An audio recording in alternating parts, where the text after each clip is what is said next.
Olá pessoal, meu nome é Daniel Goulart, eu sou psicólogo formado pela Universidade de São Paulo, mestre e doutor em educação pela UNB, atualmente sou professor do Centro Universitário de Brasília, na graduação e no mestrado em psicologia e tenho tido aí uma trajetória de pesquisa, de prática, de militância, de projetos de extensão no campo da saúde mental, né? Mais especificamente com interesse muito grande de não só criticar a patologização, essa ênfase na doença mental, na medicação, mas também de pensar alternativas a esses modelos, né? Alternativas a essa lógica dominante que ainda certamente predomina no campo da saúde mental. Por isso eu tenho sempre dialogado, né, com processos, por exemplo, da educação, uma reflexão sobre o desenvolvimento humano, né? E nessa minha trajetória tem sido muito importante, né? E eu diria fundamental, o trânsito que eu tenho tido e o aprofundamento que eu tenho tido nas reflexões sobre a subjetividade humana, né? E tenho feito isso com base no trabalho do professor Fernando González Rey, que é um autor, psicólogo, educador cubano, que foi radicado no Brasil até o seu falecimento no ano passado, e que elabora então a teoria da subjetividade numa perspectiva cultural histórica ou histórico-cultural, né?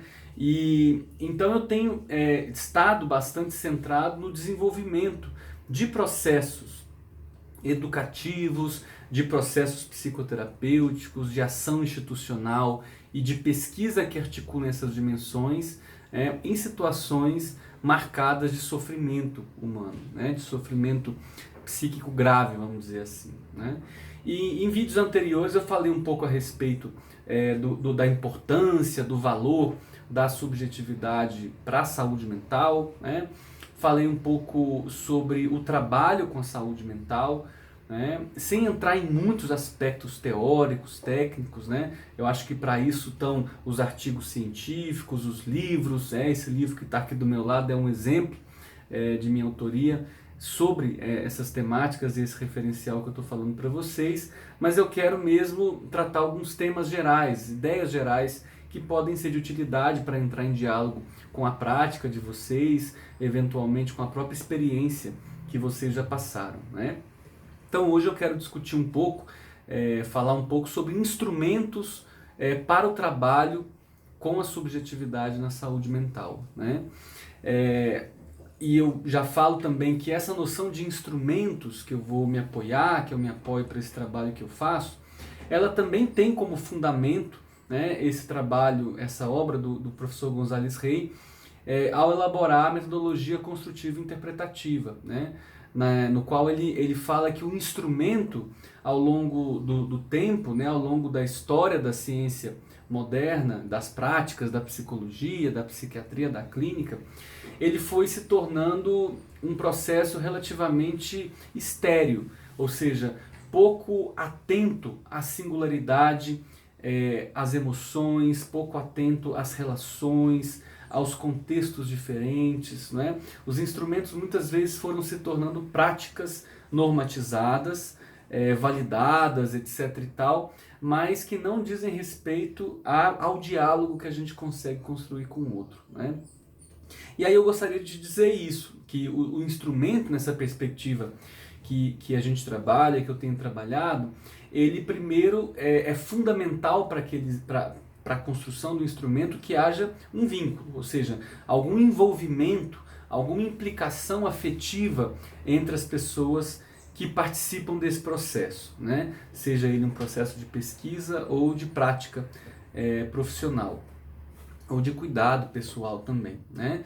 Por outro lado, também o diálogo, ele é fundamental, ou seja, não é o diálogo só de conversar, de trocar ideias, de falar, um fala aqui, o outro fala aqui, não, é o diálogo como um processo diferenciado de uma relação na qual a gente se mobiliza reciprocamente, na qual o outro tem uma presença em mim quando eu estou falando e eu tenho uma presença no outro quando ele está se posicionando também, né? No qual existe, portanto, não existe um ponto de chegada para o diálogo, não existe uma ideia de uma conclusão para o diálogo. O diálogo é um processo que a gente começa e a gente não sabe onde ele vai dar, né? E eu não tenho dúvida de que você que está assistindo já experienciou momentos de diálogo, no qual você sente que as ideias fluem, os caminhos se abrem, a pessoa de repente fala algo que você não pensa, te coloca um ponto de vista, te faz um questionamento e isso se desdobra em outro tema, não é? Às vezes as boas amizades são marcadas pelo diálogo, né? Infelizmente a nossa vida social não é marcada pelo diálogo, né? Muitas vezes as pessoas não estão tão interessadas assim no outro, ou na gente, né? A gente vai muitas vezes em serviços públicos que estão interessados mais num problema pontual e na solução daquilo do que em aprofundar no conhecimento da pessoa. Então, enfim, o diálogo fundamentado nesse vínculo também é outro aspecto central. E a provocação também é muito importante, né? A provocação não é necessariamente infringir algum tipo de mal-estar ao outro, não é infringir algum tipo de confrontação direta necessariamente. A provocação é um tensionamento do diálogo, né? É uma forma de tensionar, demandando do outro algum tipo de resposta e, nesse sentido, assumindo e valorizando a condição ativa dessa outra pessoa na relação que eu tenho com ela, né? Então a provocação pode aparecer por meio de silêncio, pode aparecer por meio de questões não esperadas, pode aparecer por meio de comentários que a gente faz muitas vezes para ver a reação do outro, como ele vai se posicionar. Não é aquele tipo de conversa mansa, colocando panos quentes, né? Mas que de alguma forma revela, traz aspectos fundamentais, não é? E a provocação pode ser também um gesto afetivo, pode ser um abraço, pode ser algum tipo de ação que vai implicar um desafio para o outro, né? Então, os instrumentos, na verdade, eles funcionam nessa ótica, os instrumentos de trabalho, de cuidado, funcionam baseadas nesses princípios, vamos dizer assim, não é? Do diálogo, da provocação e fundamentados nesse vínculo. Portanto, os instrumentos nunca são pensados a priori, eles nunca são padronizados de acordo com um problema específico aos quais eles se remetem, né? Os instrumentos, eles são recursos para aprofundar o diálogo com o outro. E isso demanda a minha criatividade, como pesquisador, como profissional, como cuidador, não é? Então, vou dizer para vocês alguns exemplos de instrumentos com os quais eu tenho trabalhado, né?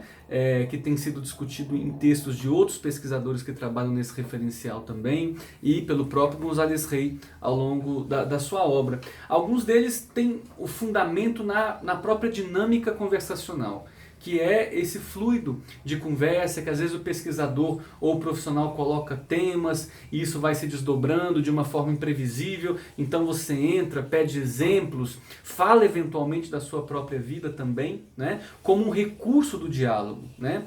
A gente existe ainda esse ranço, essa perspectiva de que quem cuida não pode se envolver muito emocionalmente. O profissional tem que se abster da pessoa, da subjetividade dele para oferecer um trabalho técnico de excelência, né? Aqui a gente trabalha numa outra perspectiva, né? Então diferentes contextos dessas dinâmicas conversacionais podem acontecer. Pode ser em sessões individuais, podem ser em sessões em grupo, né? Pode ser em contextos espontâneos, por exemplo, numa caminhada, no parque, pode ser na praça, não é? Então, de diversas formas ele pode acontecer. Instrumentos escritos também podem ser utilizados, por exemplo, reflexões, uma redação sobre a própria vida, ou sobre aquilo que a pessoa se projeta no futuro, ou sobre um tema, não é? Porque a escrita acaba colocando a pessoa em contato com processos, né, de diferente ordem do que a oralidade, né? Então por isso tem um lugar interessante. Outro instrumento que eu tenho usado de uma forma bastante frequente são instrumentos de reflexões autobiográficas, que você propõe para a pessoa fazer uma reflexão sobre a trajetória de vida dela, sobre os aspectos constitutivos da história, das relações, da infância, não é? Isso é muito mobilizador para as pessoas em geral, e daí de novo se desdobram processos muito interessantes para abordar dimensões articuladas ao problema atual, né? Diálogos sobre fotografias. As fotografias têm um poder indutor muito forte, né? São marcas imagéticas de momentos importantes, eventualmente celebrações, pessoas significativas, né? Então, o diálogo sobre fotografias pode ser muito potente na criação de mobilizações, né, de temas que são importantes na vida e, consequentemente, também na situação de sofrimento que a pessoa passa. Da mesma forma que diálogos sobre músicas que a pessoa gosta, poesias, eventualmente, que a pessoa gostaria de trazer para uma sessão, né? Todos esses são temas, processos muito interessantes. E também trabalhos em grupos, né? A gente pode pensar em vários outros instrumentos. A própria dinâmica conversacional, como eu já disse, mas também sessões temáticas, né? Onde você trabalha um tema. Isso tem sido amplamente discutido nas literaturas de antropologia, sociologia, psicologia social também, né? Diálogos sobre filmes, por exemplo, no qual você transmite um documentário e você passa um filme sobre alguma temática e depois se centra no diálogo que se desdobra desse material, né, nas reflexões. Um exemplo muito interessante disso a gente tem realizado no Centro Universitário de Brasília, é um projeto de extensão que se chama Capcine, né, uma mistura de CAPS e cinema. Capcine. Cinema, saúde mental e universidade, né? Onde a gente convida o serviço de atenção à saúde mental para dentro da universidade, né? Fazendo um movimento inverso. Geralmente a universidade leva seus alunos para o serviço. Aqui a gente traz o serviço para a universidade. Faz sessões de cinema sobre filmes diversos, não necessariamente sobre temas da saúde mental, e então depois do cinema a gente faz um momento de diálogo, né? E é profundamente marcante os diálogos que se desdobram desse momento, né? Muitas vezes pessoas que são tímidas nos CAPs, pessoas que são retraídas, se sentem convidadas a falar, trocar experiências. Uma pessoa dá sugestões para o outro, dá dicas, ou enfim, faz uma reflexão sobre um personagem do filme e de repente o outro se conecta com a própria vida, não é? E algo muito interessante que se gesta nesses espaços coletivos, eu estou citando a título de exemplo, né, esse projeto, é como há um aprendizado e uma provocação mútua, não só entre usuários e pessoas que estão em sofrimento psíquico intenso, mas também entre os próprios estudantes que compõem o projeto, entre os professores, não é? Que muitas vezes saem muito enriquecidos desses encontros justamente por essa capacidade do diálogo, né? Então esses são recursos, né? Alguns recursos, a gente poderia falar atividades esportivas na comunidade, atividades culturais na comunidade, atividades de integração com o território. Todos esses são recursos relacionais e dialógicos, né, do diálogo, que podem favorecer justamente a expressão do outro. Momentos nos quais as pessoas se mobilizam e a partir do qual se pode gerar matéria-prima para o cuidado, para o trabalho e para gerar alternativas de desenvolvimento, que é, afinal, como eu disse lá ao princípio, o principal objetivo dessa perspectiva. Então, hoje o vídeo sobre os instrumentos, né, no trabalho com a subjetividade e saúde mental, e a gente se vê em breve. Um abraço!